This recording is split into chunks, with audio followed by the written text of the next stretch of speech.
A continuación ahora vamos a ver entonces el cálculo de áreas bajo dos curvas. ¿Sí? ¿Qué se quiere decir con eso?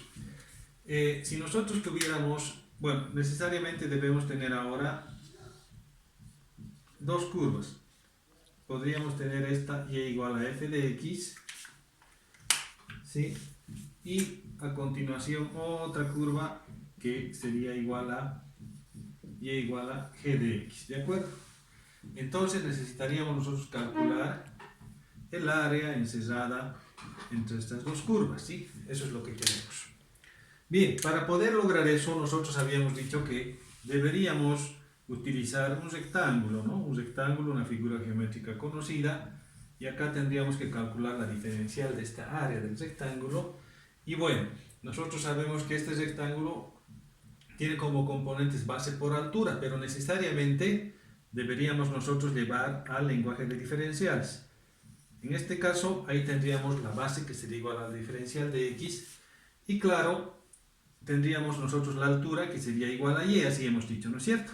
Bueno, un poco acá ahora está el tema de poder establecer bien este valor de altura y, ¿sí? ¿Por qué? ¿Por qué razón? Porque ahora nosotros tenemos dos funciones. Fíjense ustedes, la altura y, por ejemplo, de esto de rojo que estoy haciendo, será para la función y igual a f de x.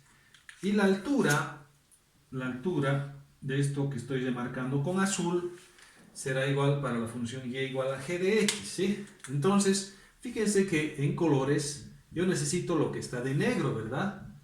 ¿No? Hasta antes solo habíamos calculado una sola altura con una sola función. Bueno, con dos funciones porque la otra función era 0, entonces simplemente correspondía a la altura de la función.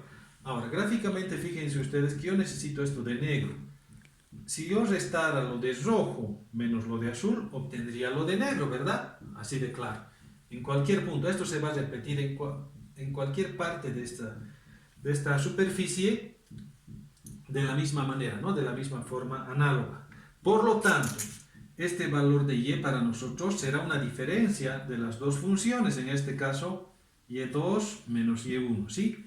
Si yo resto y2 o lo más alto menos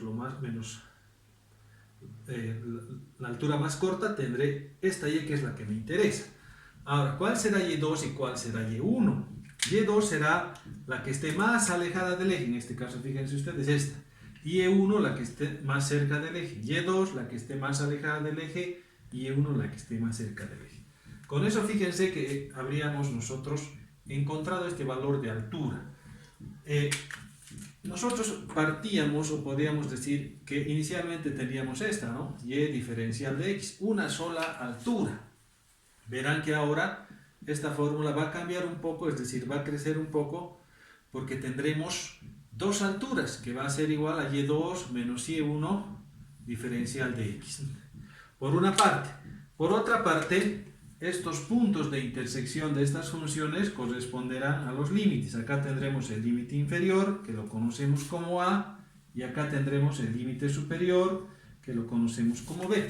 Eso evidentemente no ha cambiado, no ha variado absolutamente en nada, y probablemente en alguna nomenclatura podría estar también así esto. y2, por ejemplo, es f de x, ¿sí? F de x.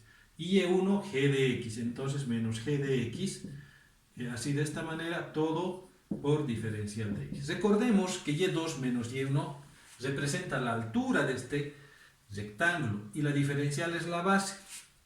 No, para recalcar, podríamos también graficar nosotros acá un pequeño rectángulo, ¿no es cierto? Y va a ocurrir el mismo proceso. Necesitaremos una altura y la diferencial de x que va a estar ahí proyectada acá, y esta altura y va a ser igual a la diferencia de esta función y f de x menos esta otra. Y recordemos también que estaríamos calculando nosotros todas las áreas que se encuentran desde este límite inferior hasta este límite superior de estos rectángulos. En alguna medida, en algunos momentos, los rectángulos son más pequeños. Acá será la máxima altura o el máximo valor de superficie del rectángulo, y terminando en B nos reportará el área de esta región. Bueno, entonces fíjense que de acá nosotros hemos desarrollado esta nueva fórmula. Ahora, si nosotros somos un poco más curiosos, antes teníamos también casi lo mismo, ¿no? Teníamos y, siempre dos funciones, pero la segunda y era cero, ¿sí? Cero era. Porque esta era y2, podríamos decir menos y1, pero esta y1 tenía como ecuación y igual a 0, o x igual a 0, por lo tanto, simplemente nos quedaba una sola y. Acá no ocurre eso, porque ambas funciones, o ninguna de las funciones es igual a 0, ¿sí? Cada una tiene una ecuación diferente a igual a 0. A continuación, ahora, bueno, esto ocurre cuando tenemos de esta manera, ¿no? Y igual a f de x. Y si tuviéramos x igual a f de y, ¿sí? Tendríamos de esta manera otras dos curvas, pero en el otro sentido. Entonces esta será x igual a g de y, ¿sí? Fíjense que el rectángulo tendría que estar trazado de esta manera. La diferencial del área sería igual a ¿qué?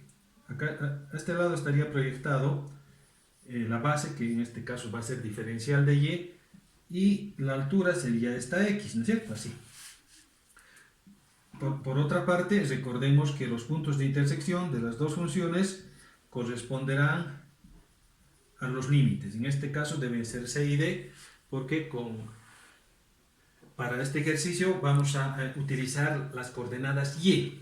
Ahora, exactamente lo mismo. ¿A qué es igual esta x ahora? ¿Sí? ¿A qué es igual? Será, sí, esta x será igual a x2 menos x1, es decir, la diferencia de alturas de la curva que está en azul, x igual a f de y, menos la altura de la curva que está de negro, que es igual a x igual a g de y. ¿Sí? Acá exactamente. En forma similar a lo que habíamos hecho arriba.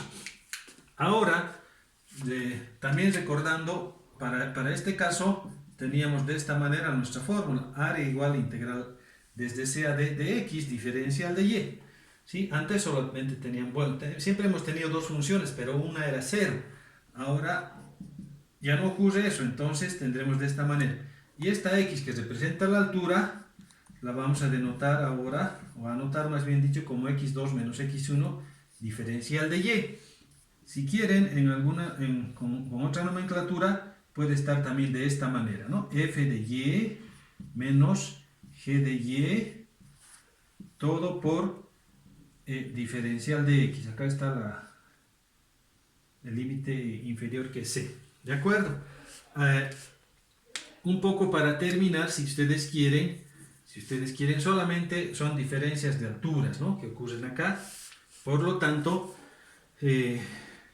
podríamos, para terminar, indicar que ese rectángulo podría comenzar acá, desde este punto, y va haciendo un barrido. Fíjense que es un rectángulo horizontal, va haciendo un barrido vertical, y por esas razones que nosotros utilizamos las coordenadas y.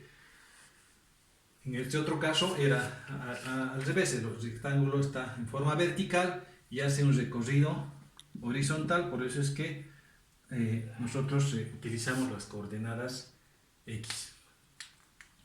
De todas maneras, bueno, la base de esto ya la habíamos anticipado antes y ahora estamos en la capacidad de poder resolver ejercicios de áreas bajo dos curvas y utilizando simplemente, bueno, esta fórmula que es la misma, esta que es la misma, y esta también es la misma, solamente estaríamos cambiando cómo viene la función, y f de x o xf de y.